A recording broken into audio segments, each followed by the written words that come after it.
Kitty Hawk, Carolina del Norte. Hace 100 años, en una apartada playa de Carolina del Norte, tuvo lugar un hecho que cambiaría el curso de la historia.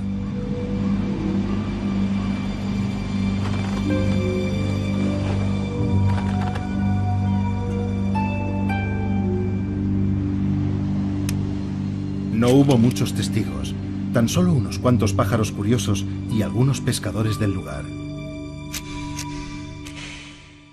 Este es el único documento de ese momento histórico, una única y borrosa fotografía.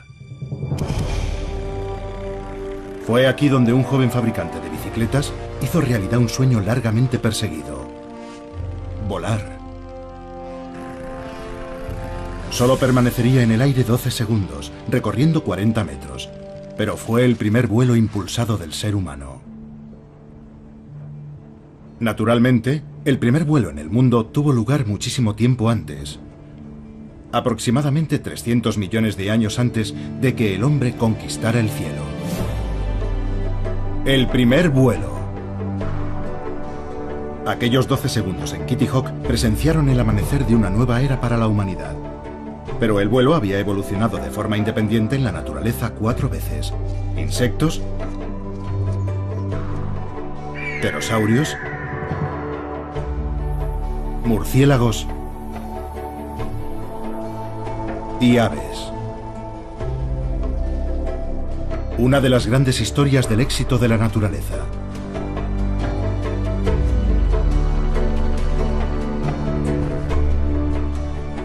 Pero ¿cómo son estos diseños naturales, perfeccionados a lo largo de millones de años de evolución, comparados con las máquinas construidas por los humanos?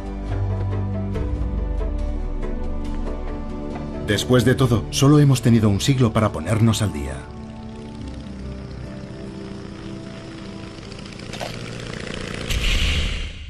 Animados por su éxito, los hermanos Wright volvieron a su hogar en Ohio, decididos a desarrollar y perfeccionar sus máquinas voladoras. Huffman Prairie, Ohio.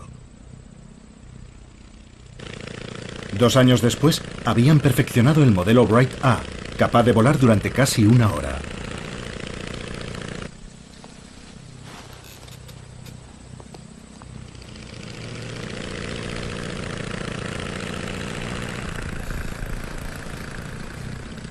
Parte de este éxito se debió a la observación de los diseños naturales para volar. Pero no es tan sencillo.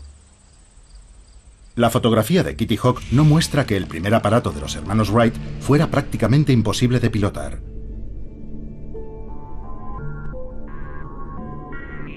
Era tan inestable que se necesitaban unos reflejos luminosos para mantenerlo en el aire. Con un esfuerzo sobrehumano, Orville logró mantener el aparato 12 segundos en el aire.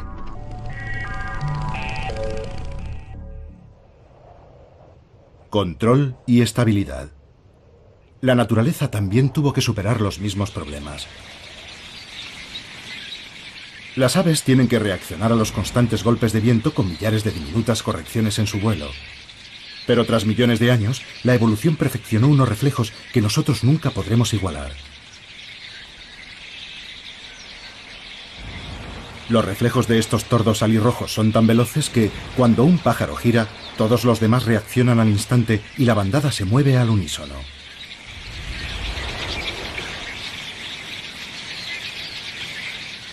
Durante el invierno en Carolina del Norte, los hermanos Wright estaban rodeados por bandadas similares, en algunos casos por decenas de millones de pájaros. Tanta maestría en el vuelo debió parecerle un acto de presunción a Orville y Wilbur. Ellos apenas conseguían volar en línea recta unos segundos.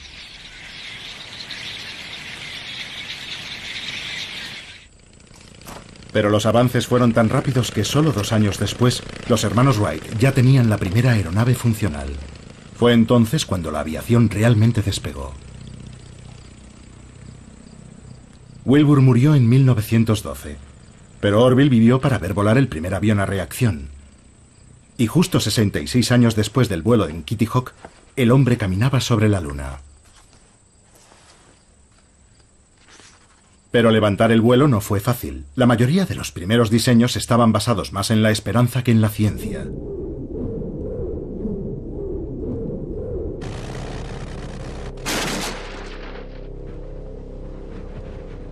El gran error fue intentar imitar a la naturaleza. Parecía el camino evidente. El batir de alas es perfecto para las aves. Pero por ingeniosas que fueran, estas máquinas nunca volarían.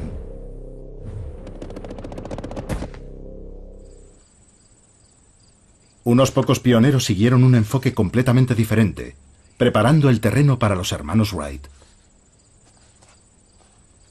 Mucho tiempo antes de que Orville y Wilbur soñaran incluso con volar, el ingeniero alemán Otto Lilienthal estaba convencido de que el secreto del vuelo estaba en aprender primero a planear. Aunque él no lo sabía, Lilienthal seguía el mismo camino que había seguido la naturaleza millones de años atrás.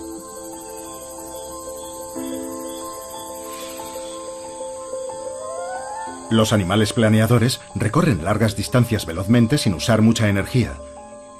Una buena forma de moverse, sobre todo en las alturas de los bosques tropicales. Funciona incluso para los animales más inverosímiles, como las ranas y los lagartos.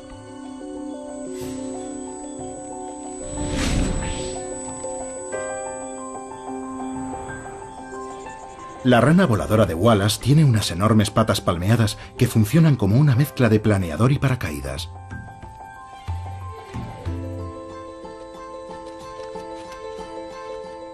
Y el gecko volador tiene una sofisticada membrana que recorre los flancos dorsales hasta la cola y que se abre en el aire como las alas de un planeador.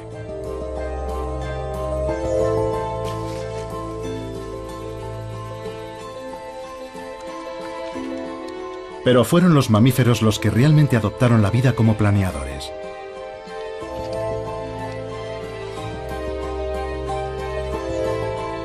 En Australia, diferentes tipos de marsupiales, incluido este petauro del azúcar, planean sobre el bosque en mitad de la noche.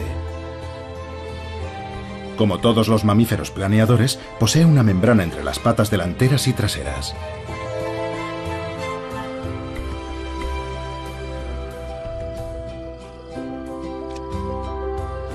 Agitando esa membrana y usando la cola como timón, un petauro del azúcar puede llegar hasta un árbol situado a 100 metros de distancia.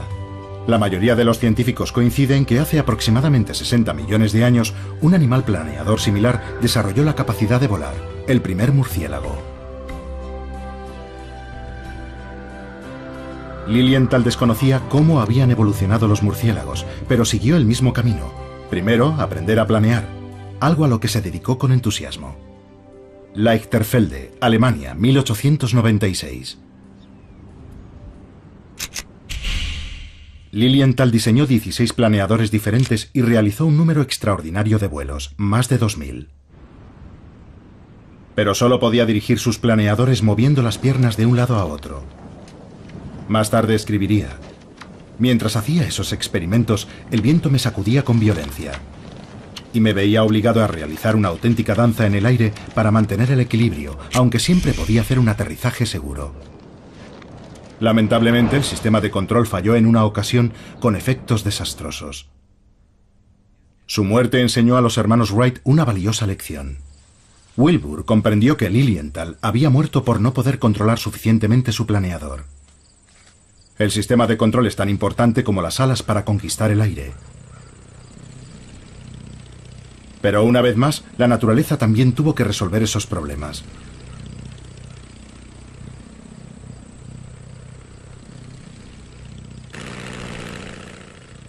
En Ohio, el cielo estaba lleno de maestros del planeo controlado. Los buitres cabecirrojos. Sus alas son muy largas en relación a su peso. Es como si estuvieran a merced de cada ráfaga de aire. Pero su control es absoluto. Y Wilbur intentó comprender cómo lo hacían.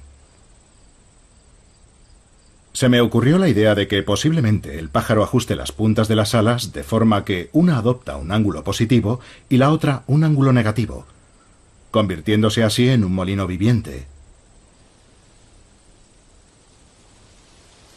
Cuando su cuerpo ha girado todo lo que desea, invierte el proceso.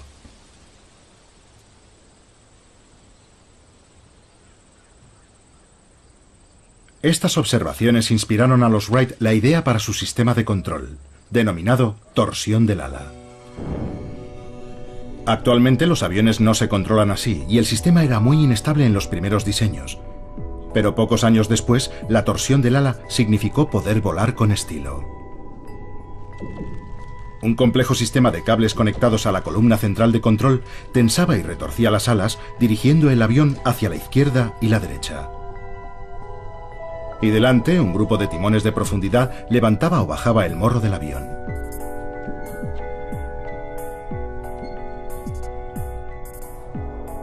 El nuevo diseño funcionó tan bien que los hermanos lo enviaron a Francia, donde hicieron su primera exhibición aérea. Le Mans, Francia, 1908.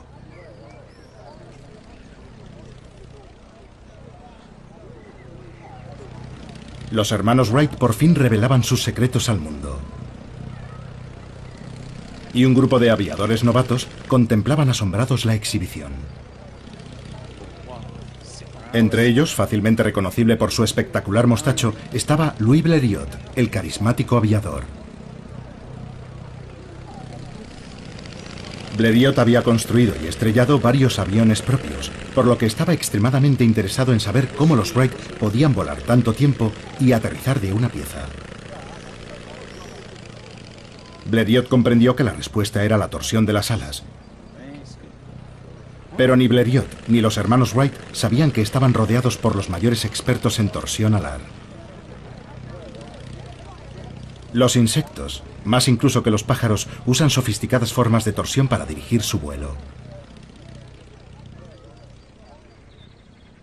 Pero a diferencia de las aves, los insectos no tienen músculos o tendones en las alas.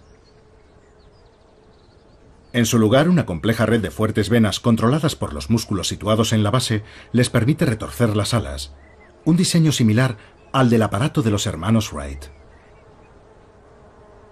Los hermanos Wright habían construido, sin saberlo, un gigantesco insecto volador.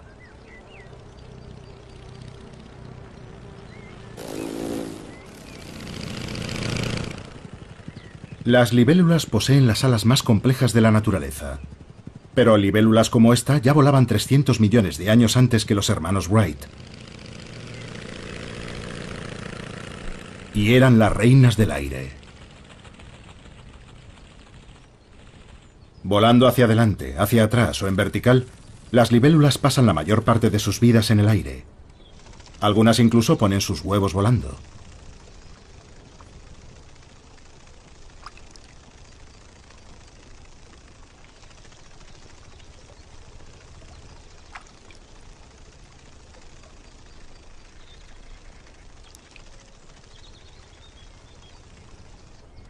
Para controlar su vuelo con tanta precisión, las libélulas tienen unas alas que son una maravilla de la microingeniería.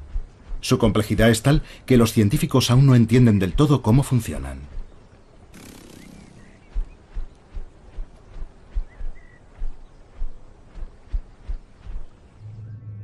Es mucho más sencillo observar la torsión del ala en otros insectos. Cuando la langosta bate sus alas hacia abajo, éstas se curvan automáticamente, como un paraguas. Esa forma tensa la curvatura cuando el ala desciende, convirtiéndola en un plano aerodinámico rígido. Pero también se aplana y alabea al ascender, de forma que el ala ofrece menos resistencia al aire.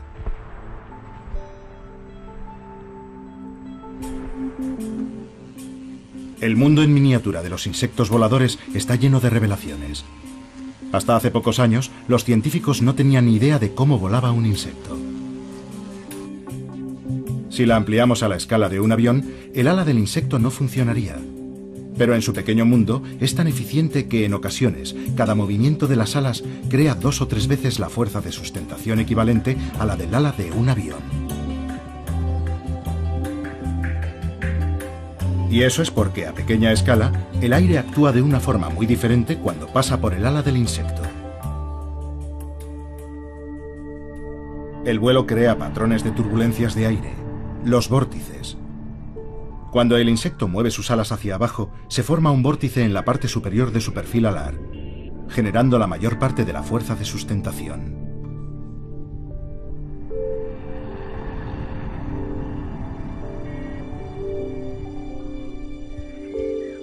El vuelo permitió a los insectos conquistar el mundo, colonizando nuevos y lejanos territorios. Cada año, mariposas como la vanesa de los cardos, la Colia croceus y la colia amarilla migran al norte de Europa, algunas desde lugares tan distantes como el norte de África. Otras terminarán encontrándose con el mar.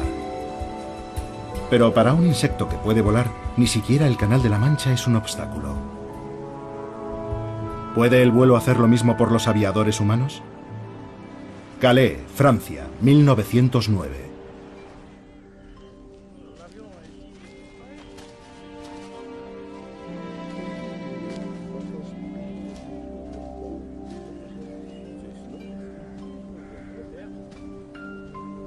El Daily Mail había ofrecido una recompensa de 1000 libras al primer piloto lo bastante valiente o loco para cruzar volando el canal. Un reto irresistible para Louis Blériot. El día no empezó muy bien. Poco después del amanecer, Blériot se acercaba a su avión cojeando. Se había quemado un pie con el tubo de escape en un vuelo de prueba.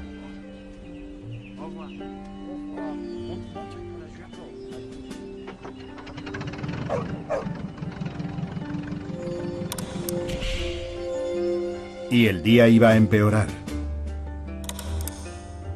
Un perro del lugar, nervioso por tanto ajetreo y ruidos extraños, tuvo un desagradable incidente con la hélice de Blériot.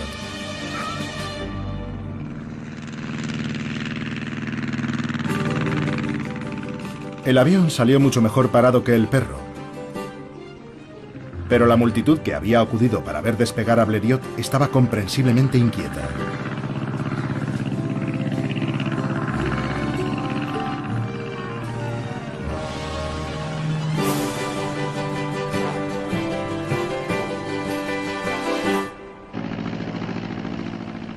Blériot apuntó su frágil nave hacia Dover.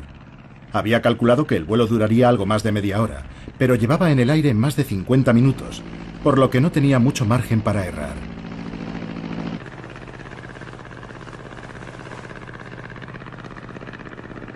El canal es una ruta aérea muy transitada las mañanas cálidas de verano. Muchas mariposas no sobreviven al frío invierno británico. Pero volar significa que nuevas emigrantes llegan cada año para recolonizar las islas británicas. Los viajeros de larga distancia necesitan saber con precisión a dónde van.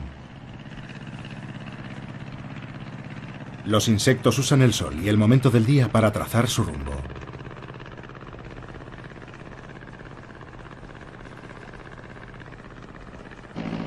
Pero Blériot no tenía ni idea de dónde estaba. Ni siquiera había visto nunca esa parte de la costa inglesa y no llevaba brújula a bordo. Lo único que tenía era una postal, enviada desde Dover por Charles Fontaine, un periodista francés, marcándole el mejor sitio para cruzar el acantilado. Blériot tenía un plan B o algo parecido. Fontaine le esperaría en el acantilado, agitando una enorme bandera francesa. Blériot alcanzó la costa inglesa más por suerte que por destreza. Más tarde recordaría. De repente, en el borde del acantilado, vi a un hombre agitando desesperadamente la tricolor, completamente solo en mitad del campo. No maniobré. Más bien me lancé hacia tierra. Apagué el motor a 20 metros. Ahora todo estaba en manos de la suerte.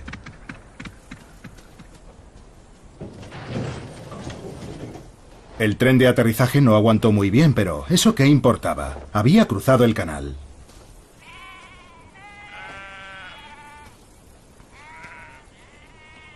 Cruzar el canal con el aeroplano más o menos entero era una gran proeza. Pero la hazaña es aún mucho más impresionante para una delicada mariposa de 5 centímetros de envergadura. A pesar de ello, cada año miles de mariposas hacen el mismo viaje, algunas incluso desde mucho más lejos. En Norteamérica, cuando se acerca el otoño, las mariposas monarca inician un viaje épico al sur. Las que salen desde el sur de Canadá volarán más de 3000 kilómetros para llegar a algún bosque en las laderas de las montañas de Sierra Madre, México.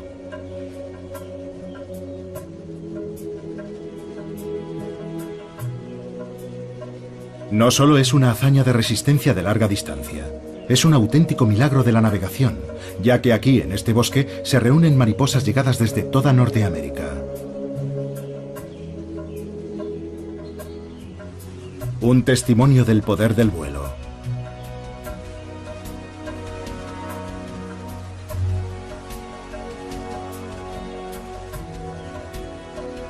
Volar es una forma muy eficaz de recorrer largas distancias, y no solo para los animales y los aviadores. Algunas plantas han evolucionado de forma que sus semillas se alejan planeando de su árbol originario. La semilla planeadora perfecta pertenece al llamado, aunque suene inverosímil, pepino volador, Alsomitra macrocarpa, una cucurbitácea trepadora de los bosques tropicales del sudeste asiático. El planeo de estas semillas de 5 centímetros es tan espectacular que inspiró al diseñador austríaco Igo Etrich.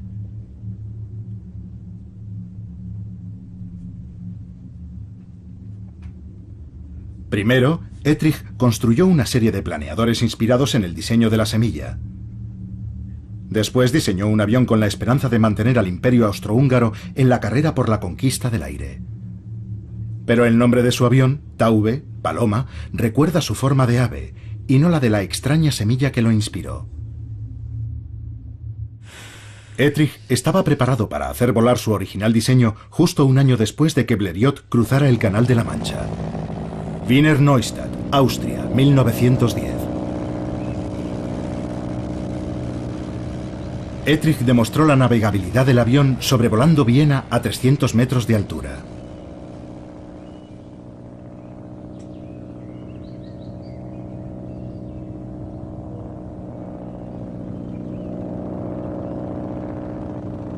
El diseño de Etrich funcionó tan bien que una compañía alemana inició su producción. Y en uno de los momentos más irónicos de la aviación, la paloma, el símbolo de la paz, se convirtió en el primer avión utilizado para lanzar bombas. Porque Europa estaba en guerra. Norte de Francia, 1917.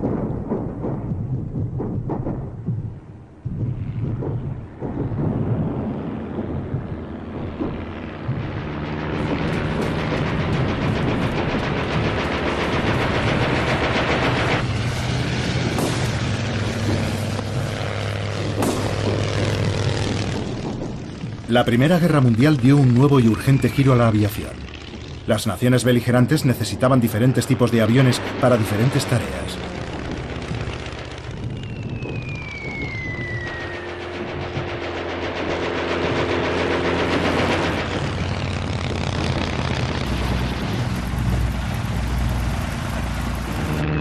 El Fokker DR-1 alemán tenía 3 alas cortas dispuestas unas encima de otras. Equivalían a una única y larga ala. Pero al ser más cortas lo hacían más ágil y maniobrable.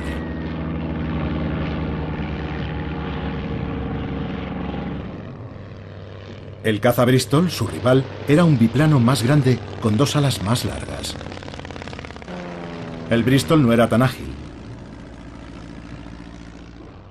pero 2 alas producen menos fricción, por lo que era más rápido. Cambiaba maniobrabilidad por velocidad.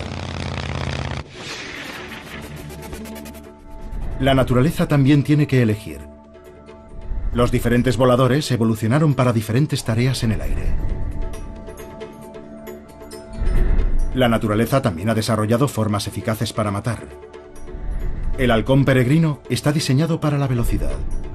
Sus largas y finas alas reducen la fricción, haciendo del peregrino un ave veloz y letal en el aire.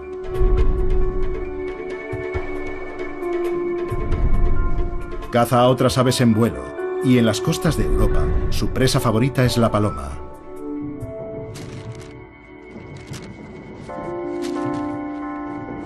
Esa es la razón por la que se disparaba a los halcones peregrinos durante la Primera Guerra Mundial. Tenían la mala costumbre de comerse a los vitales mensajeros.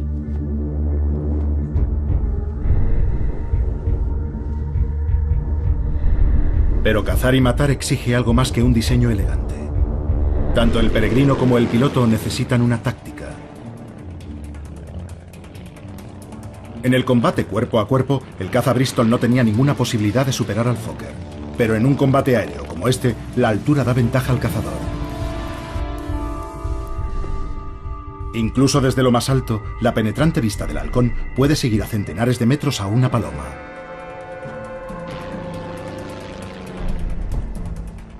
Y tanto el piloto como el halcón intentarán aprovechar el resplandor del sol para deslumbrar a sus presas.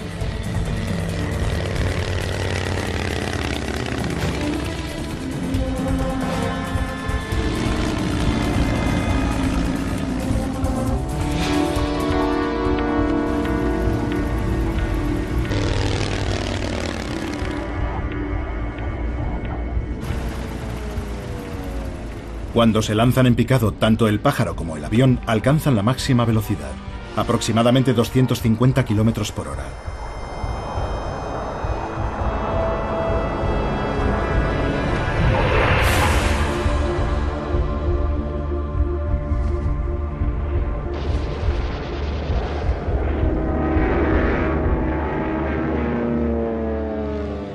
En la naturaleza, los depredadores maniobran a todas las escalas. Estos ojos de alienígena son eficaces y letales detectores de movimiento que escudriñan los arbustos del desierto del oeste americano en busca de cualquier cosa pequeña con alas.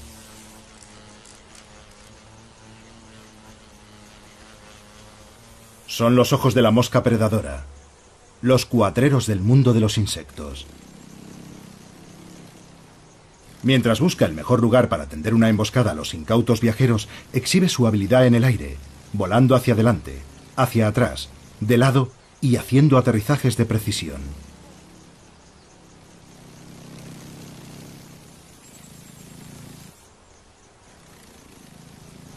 ¿Qué convierte a las moscas predadoras en tan hábiles voladoras? La razón en parte está en su herencia como moscas. Las moscas solo usan un par de alas, las delanteras. Las alas traseras han quedado reducidas a dos pequeñas mazas, los halterios.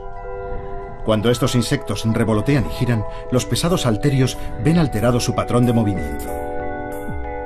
Unos diminutos sensores en la base del tallo detectan los cambios y envían la información al cerebro de la mosca, el equivalente de los giroscopios de los modernos aviones.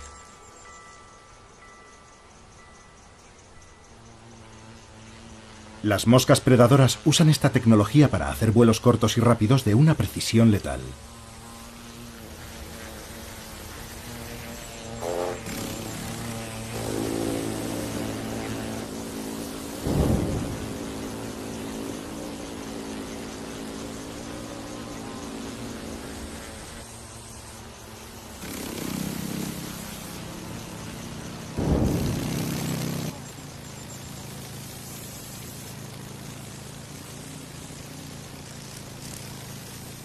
Después, una vez en tierra, dejan a su presa seca succionando con sus mandíbulas en forma de agujas.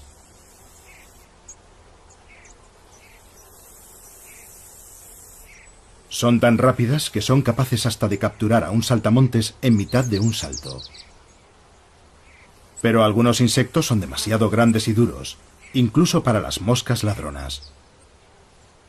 En primavera, el viaje de regreso lleva a las mariposas monarca directamente hasta el territorio de la mosca predadora.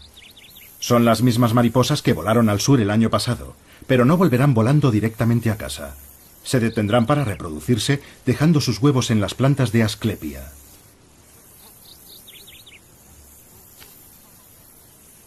Cuando sus huevos se conviertan en mariposas adultas, éstas proseguirán su viaje al norte, deteniéndose tan solo para reproducirse de nuevo. A mediados de verano, algunas de esas mariposas llegarán al sur de Canadá, las tataranietas de aquellas que salieron de México.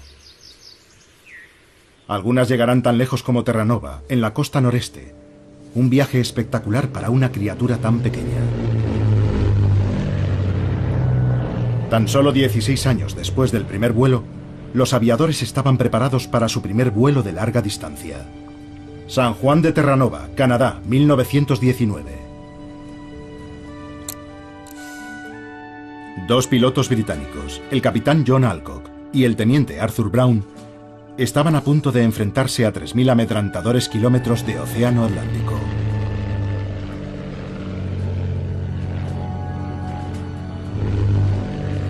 Tuvieron problemas casi desde el despegue. Una montaña de nubes se extendía delante de ellos, amenazando con ocultar el horizonte y el sol. No había vuelta atrás. Tenían que seguir adelante, directos hacia la amenazante tormenta atlántica que zarandeaba el Vickers Vimy, un avión grande y pesado. Y sin rastro del sol, no tenían ni idea de a dónde iban, ni en qué dirección avanzaban.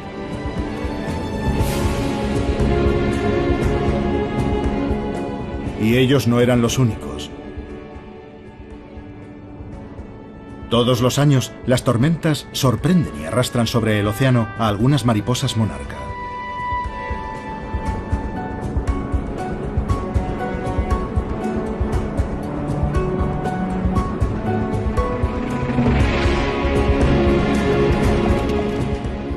Perdidos en la tormenta, Alcock y Brown buscan desesperadamente un rayo de sol. Pero está anocheciendo. Poco después de la medianoche, logran al fin atravesar las nubes y se orientan con la luna para poner rumbo al este, a Irlanda. Travesía aérea atlántica, triunfo glorioso. Tras 16 horas de pesadilla de aterradoras tormentas atlánticas, Alcock resumió el éxito con la habitual flema británica diciendo: «Ayer estaba en América, y soy el primer hombre en Europa que puede decir eso».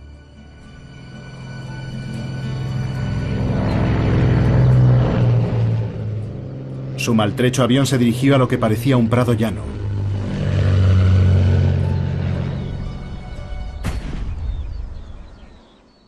Pero descubrieron demasiado tarde que era una ciénaga irlandesa. Un final indigno para un viaje espectacular. Pero aún más espectacular es que las mariposas monarca sobrevivan a las tormentas y logren cruzar el océano Atlántico. Centenares de estas pequeñas y fuertes mariposas llegan algunos años al noroeste de Europa. Pero es una proeza inútil. Sin asclepias, las mariposas monarca no tienen dónde depositar sus huevos.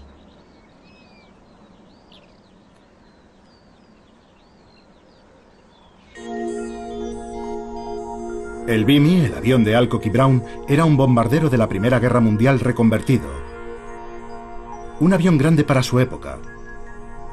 Pero en 1921 un diseñador había soñado con algo mucho más grande.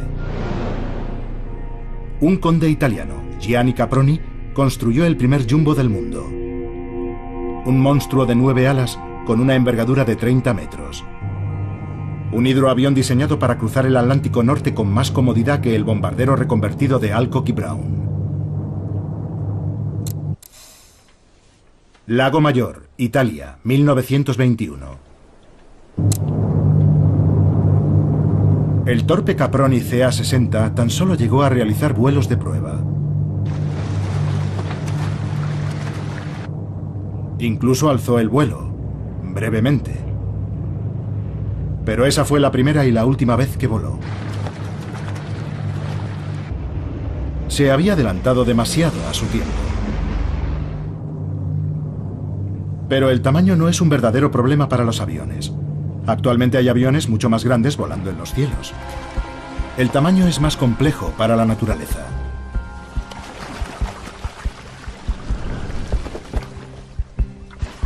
Cuanto mayor es un avión, más potencia necesita. Por eso los ingenieros hacen motores más potentes y eficientes. Pero ¿qué hace la naturaleza que solo dispone de un tipo de motor, el músculo? Y la cantidad de potencia que puede generar el músculo es limitada. Los músculos no pueden crecer para compensar el aumento de peso de las grandes aves, razón por la que el vuelo impulsado tiene un límite de peso máximo. Y el cisne blanco está muy cerca de ese límite.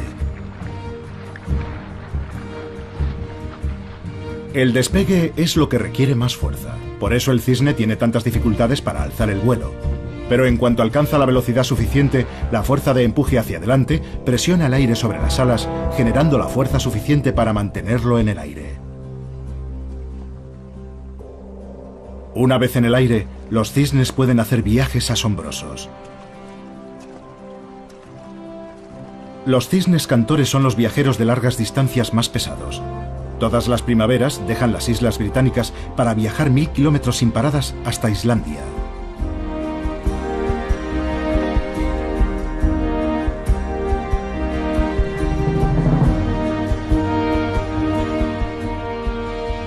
Estos cisnes alcanzan velocidades de 90 kilómetros por hora, lo que significa que el viaje solo les llevará 12 horas.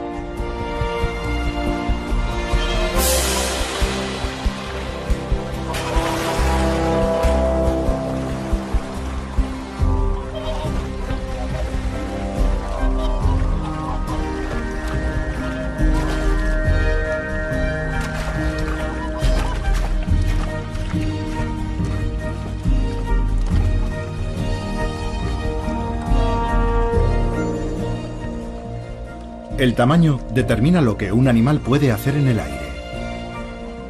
En el otro extremo de la escala, los pájaros más pequeños tienen potencia de sobra. Pueden hacer cosas que un cisne nunca soñaría, por ejemplo, el vuelo estático.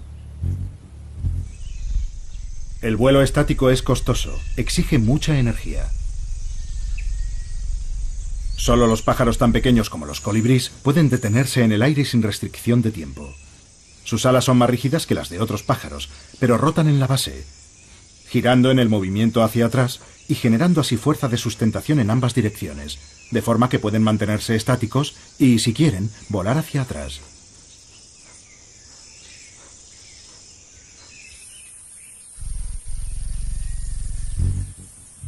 Los colibríes controlan el vuelo de tal manera que incluso construyen sus nidos en el aire, envolviéndolos con tela de araña sin romper el hilo.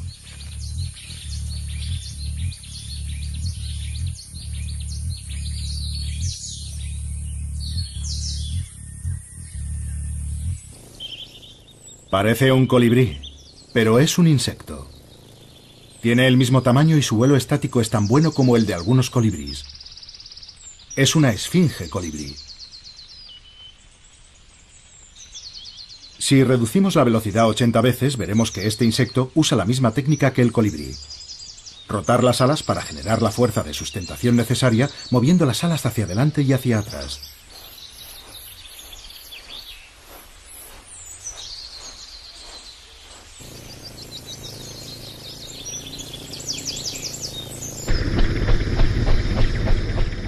Las alas del helicóptero son las aspas del rotor. Su movimiento constante le proporciona una fuerza de sustentación constante, incluso cuando el helicóptero no avanza.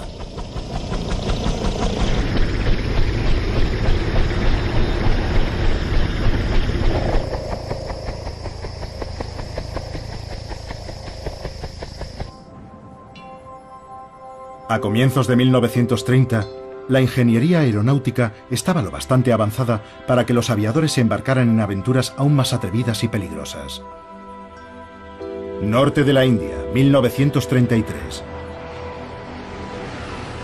En la primavera de 1933, dos biplanos Westland despegan en el norte de la India. En un osado intento de sobrevolar el Everest, a 10.000 metros de altitud. Esa es la altura de crucero de los aviones de pasajeros actuales, pero estos aviones, construidos de madera y lona, tenían carlingas abiertas. Los pilotos, Lord Clydesdale y el teniente de la Fuerza Aérea McIntyre, y los fotógrafos, el coronel Blacker y S.R. Bonnet, solo estaban protegidos por trajes térmicos y oxígeno puro para el momento del ascenso final.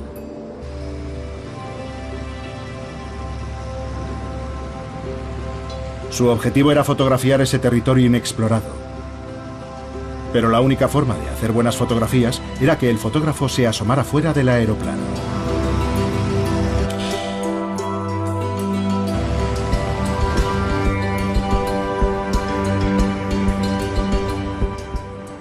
Aún así, en el gélido aire sobre las montañas más altas del mundo hay aves. El ánsar indio pasa el invierno en el norte de la India y anida en la meseta tibetana. Y el único camino entre esos dos mundos es sobrevolar el Himalaya.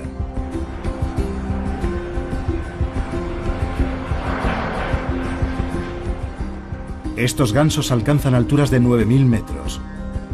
Y al igual que los modernos aviones de pasajeros, a menudo aprovechan la corriente, completando el viaje de 1000 kilómetros en menos de un día. Los dos aeroplanos esquivaron la cumbre del Everest por unos cientos de metros. Pero mientras lo hacían, el tubo del oxígeno de Bonnet se rompió. A esas alturas, el aire contiene la tercera parte de oxígeno que al nivel del mar. Rápidamente Bonnet sintió que desfallecía con dolores agudos de estómago y mareos.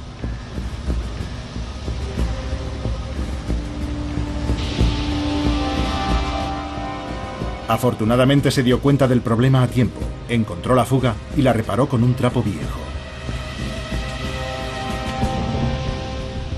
Pero ¿cómo puede ser que mientras el hombre apenas puede sobrevivir a esta altura sin ayuda, estos gansos vuelen sin ningún esfuerzo a través del tenue aire?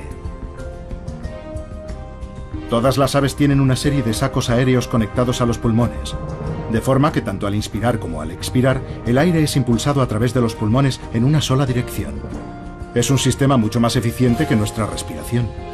Los gansos pueden conseguir fácilmente el oxígeno necesario para impulsar su vuelo, incluso a una altura récord como esta.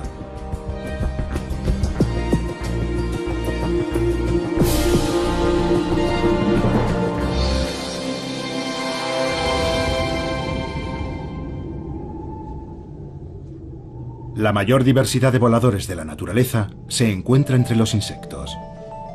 Los insectos fueron los primeros en conquistar el aire y por eso tuvieron más tiempo para evolucionar. Actualmente existirán unos 30 millones de diferentes especies de insectos y la mayoría de ellas pueden volar.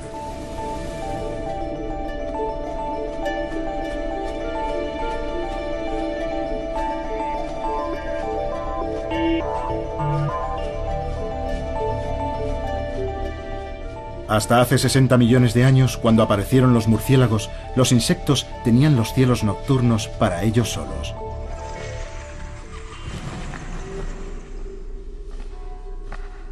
El refugio de la oscuridad llegó a su fin cuando los murciélagos desarrollaron un detector de insectos de eficacia letal, el sonar.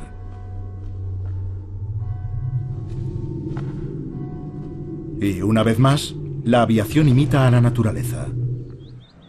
Sur de Inglaterra, 1940. Solo 20 años después del final de la Primera Guerra Mundial, Europa vuelve a estar en guerra. Pero esta vez, una nueva invención va a cambiar la guerra aérea: el radar. En 1940, cuando comenzó la Batalla de Inglaterra, una red de estaciones de radar se extendió por todo el sur de Inglaterra. Su misión era detectar a los aviones alemanes que cruzaran el canal y transmitir sus posiciones a los escuadrones británicos de cazas. Los primeros radares diseñados eran grandes, burdos y no muy potentes. Pero en los cielos estrellados de los bosques de esa Europa destrozada por la guerra, un sistema de detección mucho más sofisticado llevaba funcionando millones de años. Los murciélagos, por supuesto, usan sonidos, no ondas de radio. Los murciélagos orejudos dorados son voladores lentos pero ágiles que cazan insectos posados en el follaje. Para ello usan silenciosos chillidos de baja frecuencia que no alertan a sus presas. Los insectos solo tienen que moverse 1 milímetro o menos para que el sonar del murciélago los detecte.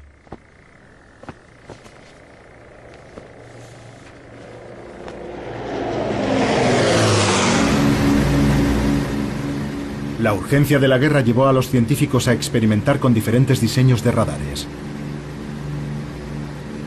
El radar H2S era lo bastante pequeño para poder ser instalado en un avión y era capaz de detectar submarinos en aguas poco profundas.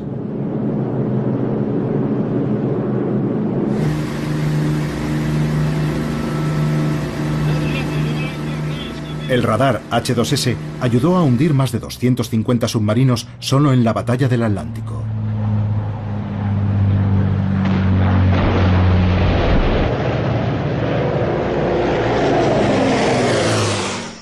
Pero la naturaleza ya tenía su propio sonar aire-superficie. En las selvas de Centroamérica, el murciélago pescador localiza a sus presas mediante las ondas en la superficie de las charcas.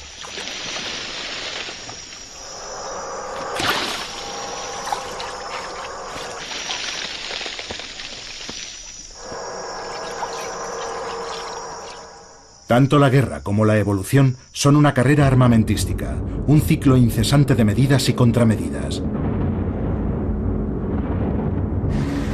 Los radares alemanes no tardaron mucho tiempo en detectar a los bombarderos aliados. En respuesta, los bombarderos lanzaban señuelos, láminas de metal del tamaño adecuado para dispersar y confundir a los radares alemanes sin alterar sus propios radares.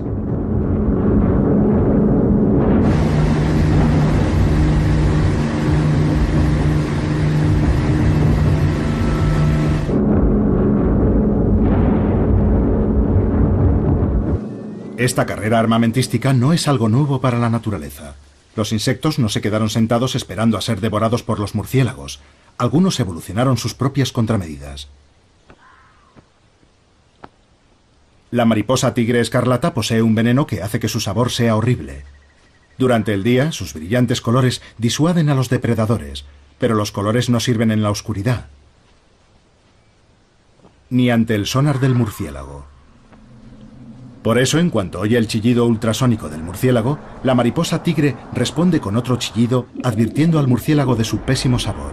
Incluso interfiere con el sonar del murciélago.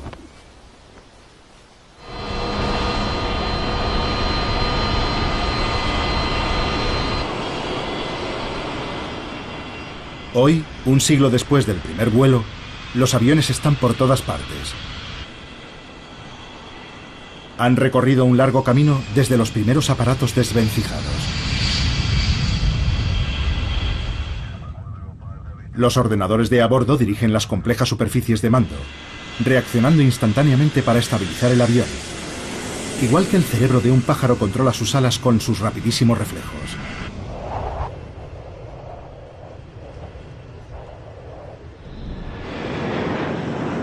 ¿Ha llegado por fin la aviación a la altura de la naturaleza?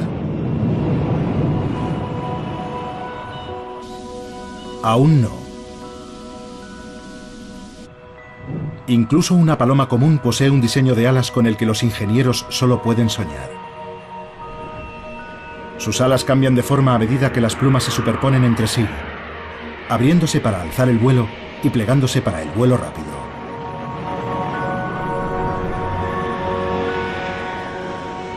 Y a diferencia de las alas de un avión, las alas naturales hacen más que proporcionar fuerza de sustentación. También hacen las veces de motor, generando fuerza de empuje hacia adelante al agitarse.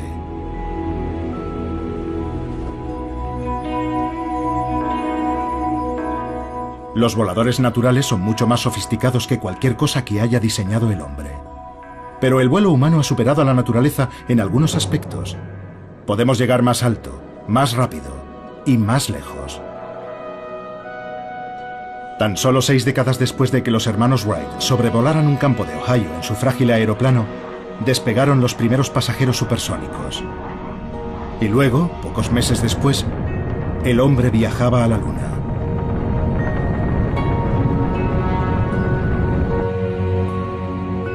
El Apolo 11 llevaba una pequeña pieza del aparato original de los hermanos Wright.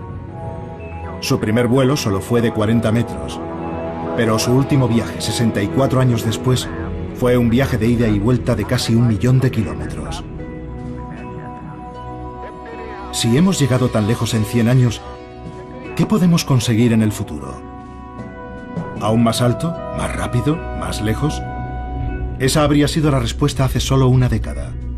Pero ahora, los ingenieros aeronáuticos comprenden la importancia de algo que la naturaleza ha practicado durante centenares de millones de años.